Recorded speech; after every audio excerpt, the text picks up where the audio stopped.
Hi everyone. कुछ time पहले मैंने एक शॉर्ट्स बनाया था जिसके अंदर मैंने अक्टूबर के अंदर अपकमिंग कार्स के बारे में बात करी थी। उसमें मैंने ये कहा था कि 18 अक्टूबर को निसान की तरफ से एक मिस्टीरियस कार आने वाली है, लेकिन निसान ने काफ़ी अच्छा खासा सरप्राइज़ दे दिया क्योंकि उन्होंने सिर्फ एक नहीं, इन्होंने 3 गाड़ियाँ शोकेस करी। एक्सट्रेल, जिसके बारे में तो आप लोगों को पता ही होगा, पहले भी बिका करती थी ये, एक कैशकाय और एक जियूक।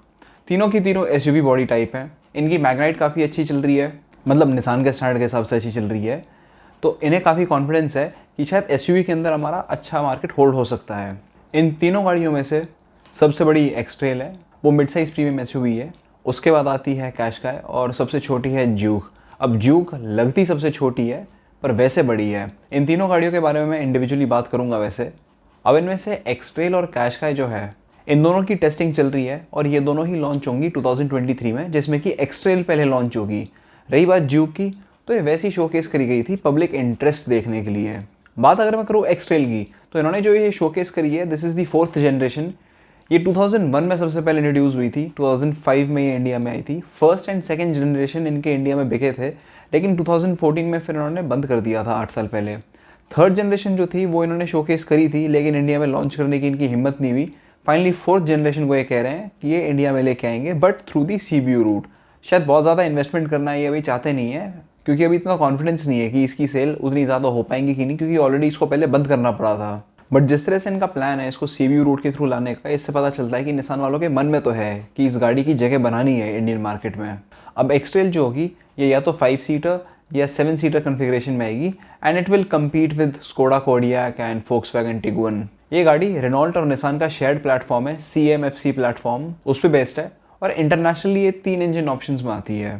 2.5 litre petrol engine, 1.5 litre turbo petrol mild hybrid engine, और एक सबसे यूनिक 1.5 ई पावर इंजन या मोटर जो भी लगा लो, ई पावर ऑप्शन लगा लेते हैं इसमें। ये ई पावर बहुत यूनिक है। ये बेसिकली निसान ने एक नॉमेनक्लेचर दिया है रेंज एक्सटेंडर हाइब्रिड के लिए। यूनिक है और इंडिया के लिए काफ़ी इंटरेस्टिंग ऑप्शन है, क्योंकि इंडिया के अंदर the EVs have taken off really well and strong hybrid भी आ चुकी हैं through the Grand Vitara and the Hyryder. So ये बेसिकली क्या है कि ये एक तरह से इलेक्ट्रिक व्हीकल भी है। It is essentially N EV with a mix of hybrid. Basically जैसे हाइब्रिड के अंदर हमारे पास 2 ऑप्शंस होते हैं, एक प्लग इन हाइब्रिड कि आप जो बैटरी होगी उसको चार्ज करोगे, और एक होती है सेल्फ चार्जिंग हाइब्रिड जैसे कि हाई राइडर और ग्रैंड विटारा। वैसे ही ईवीज़ के अंदर एक तो होती है प्लग इन ईवीज़, जैसे अपनी नेक्सन है, चलती बिजली से है लेकिन इसको चार्ज करने के लिए चार्जर लगाना पड़ता है। So this is an EV but a self charging EV. तो ये सेल्फ चार्ज कैसे होती है? ये होती है charge with the help of an engine. Engine engage होता है पर व्हील्स को पावर देने के लिए नहीं, सिर्फ बैटरी को चार्ज करने के लिए। बैटरी पावर देती है मोटर को, एंड ड्राइव ट्रेन जो है वो मोटर से ही चलती है। सो बेसिकली जो 1.5 लीटर पेट्रोल इंजन है वो कहने को इंजन है, but it is actually acting as a generator. Advantage इसका ये है कि फ्यूल इकोनॉमी काफ़ी अच्छी आती है। रेंज एंग्जाइटी नहीं रहेगी कि हाई चार्जर ढूंढो, लॉन्ग डिस्टेंस ड्राइविंग पे जाने में डर नहीं लगेगा। साथ में ना आपको कोई पोर्टेबल चार्जर रखने की ज़रूरत है और ना ही कोई चार्जिंग स्टेशन ढूंढने की ज़रूरत है। और ये ई पावर इंजन ऑप्शन जो है, ये 2 व्हील ड्राइव और ऑल व्हील ड्राइव दोनों में आता है। 2 व्हील ड्राइव के अंदर ये 204 bhp और 330 Nm टॉर्क बनाता है, और ऑल व्हील ड्राइव ऑप्शन आता है 213 bhp and 500 newton metres of torque के साथ। अब इनमें से कौन सा इंडिया में आएगा ये अभी देखना बाकी है, लेकिन निसान ने अपने इस शो केसिंग इवेंट के अंदर माइल्ड हाइब्रिड और ई पावर की बहुत ज़्यादा रेफरेंसेस दिए थे, और इनका अगर आप सोशल मीडिया हैंडल देखोगे उसमें भी ई पावर को इन्होंने बहुत ज़्यादा हाईलाइट किया हुआ है। तो ई पावर इंजन वेरिएंट के इंडिया में चांसेस सबसे ज़्यादा हाई लगते हैं अभी तक। अब क्योंकि ये सीबीयू है तो ये सस्ती तो होगी नहीं, महंगी होगी।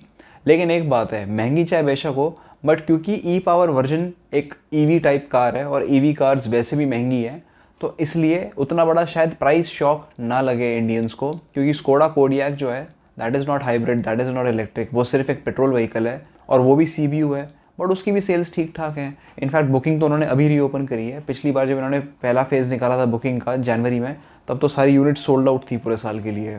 अगर एक्सटेल की स्टाइलिंग की बात करें, तो जो निसान का फैमिली है बिल्कुल वैसा ही फ्रंट फेसिया है। एक बहुत बड़ी सी वी मोशन फ्रंट ग्रिल है।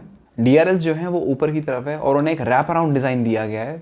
साइड से एक्सटेल के अंदर काफ़ी प्रोमिनेंट व्हील आर्चेस हैं, और रेयर काफ़ी बिजी सा लगता है। काफ़ी ज़्यादा कट्स एंड क्रीजेज हैं नंबर प्लेट रीसेस के नीचे भी और ऊपर भी। अब बात करते हैं निसान कैशकाय की। ये 5 सीटर है और ये मुझे लग रहा है कि जीप कंपस की सेगमेंट के अंदर होगी। इसके अंडरपिनिंग्स एक्सटेल जैसे ही हैं, और इसमें 2 इंजन ऑप्शंस आते हैं, टर्बो पेट्रोल माइल्ड वेरिएंट और ई पावर। माइल हाइब्रिड वाले में आता है निसान किक्स वाला 1.3 लीटर का इंजन जो कि 156 हॉर्स पावर प्रोड्यूस करेगा और इसमें दो ट्रांसमिशन ऑप्शंस होंगे, या तो CVT या 6 स्पीड मैनुअल।